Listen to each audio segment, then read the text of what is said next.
my lawyer was contacted by this gentleman who owns this store that fixes hard drives, and Hunter Biden had come into the store probably a year earlier, turned over 3 devices. The guy couldn't fix one, fixed the other immediately, and had to keep the hard drive.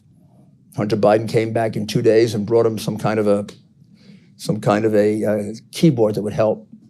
And within a fairly short period of time, he had it fixed. And then he started calling Biden to pick it up. Couldn't get any answer, couldn't get any response, didn't get paid. And for some reason, Hunter Biden never showed up.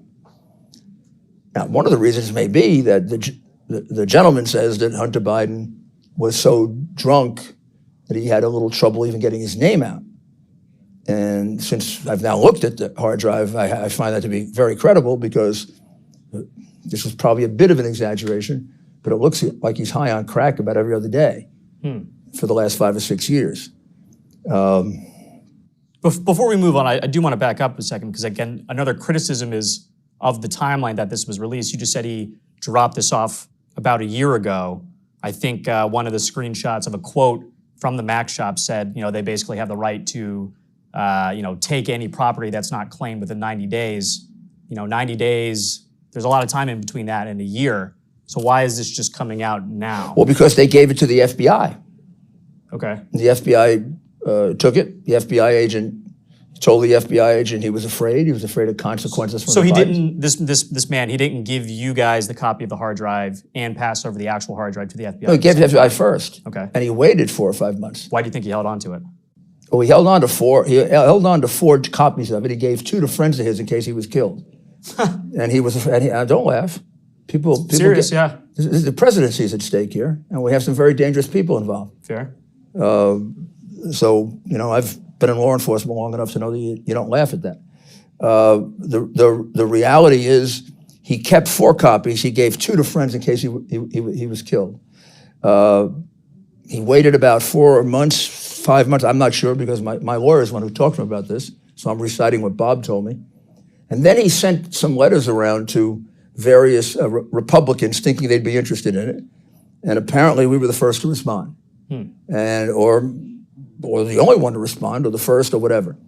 And my lawyer, Bob Costello, who's a former assistant U.S. attorney, former chief of the criminal division, represented George Steinbrenner, very, very excellent lawyer, made contact with him, went down and visited with him, spent a good deal of time, I'm going to say a week, studying it, making sure that it was legal. What he saw was a contract that was signed by Hunter Biden, which said, a form contract that was signed by Hunter Biden, that said that if he didn't pick it up in 90 days, that it would be abandoned and become the property of the merchant. It had been abandoned at that point by about 6 months.